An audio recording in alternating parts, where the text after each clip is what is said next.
Wales to find a one-size-fits-all economic policy, and the second 1, thing 2, is, 3. no, it might not That's a work, bit better. but you know Getting a what, bit they are reaction mistakes, from the that's microphone really now. It's about sovereignty and ownership.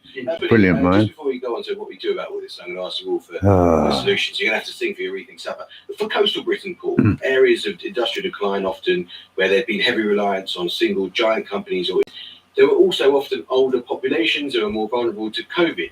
Has the pandemic been particularly tough on coastal Britain? I think you see a variation again across different parts. On the one hand, you've got populations that are more susceptible, but also 1, 2, 3. 1, 2, 3. Able to travel abroad. There are a number of coastal areas that is benefited. In terms of the broader element, we can't necessarily expect that their ability in jobs in the future is going to be the same as the past. Now, that doesn't say you shouldn't invest in them, because you should. But you should be investing in them from a quality of life perspective, giving them really good public services. But you have to also recognise that the outcomes you're going to get from that investment are not going to be as large as trying to invest in a place like, say, Birmingham or Manchester. If you sort of get that right, that's really going to get that engine firing. And that's the key difference that we see between the UK and other successful countries, I think, in Europe or in the US. It's that second level of cities after London that are punching well below their weight, when they should be generating prosperity not only for their local area, but actually contributing to the national economy more than what they currently do. Alvin Jones, what do you see as the opportunity in Wales?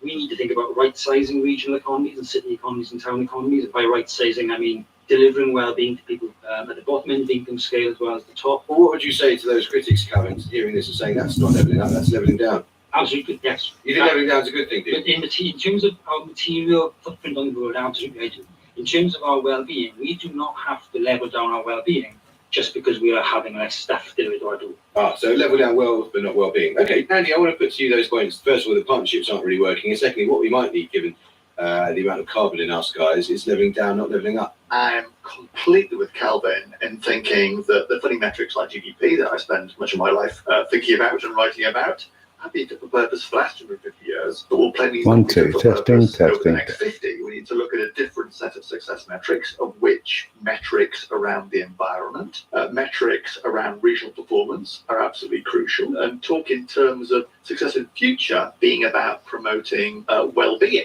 and happiness rather than money incomes per se. That would change the conversation about the economy. That seems better. The conversation about policy, and I think that would be a real step forward. Hello, what's going on with that? Well, I think it's very difficult to be happy if you're very poor.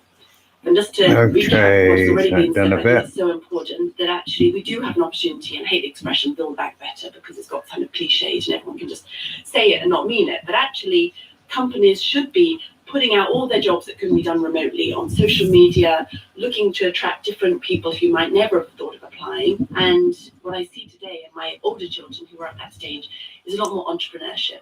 They see starting your own business as the way forward. I've taken a huge amount of you guys' time. So Okay, see how that is. Constructive contribution for all of you. If there's one thing you'd like to see happen, your top priority to address regional inequality, what would it be? Andy Haldane. Right. Well, I think you've got to go Viva Max. What about that? I think we can make a reality That's of at, evolution. There's not just between about 10 and 11 o'clock. responsibility. Between 10 and 11 o'clock. We need a holy trinity of also monies and people to make a success of decentralisation and devolution. If we don't do that, we cannot and will not make a success of levelling up. Andy Haldane, thank you so much. Calvin Jones, same question to you. What's the one thing, your top priority you'd like to see enacted to address regional inequality and regional differences? Everything that Andy says is absolutely right and absolutely necessary and won't happen. We've had at least 200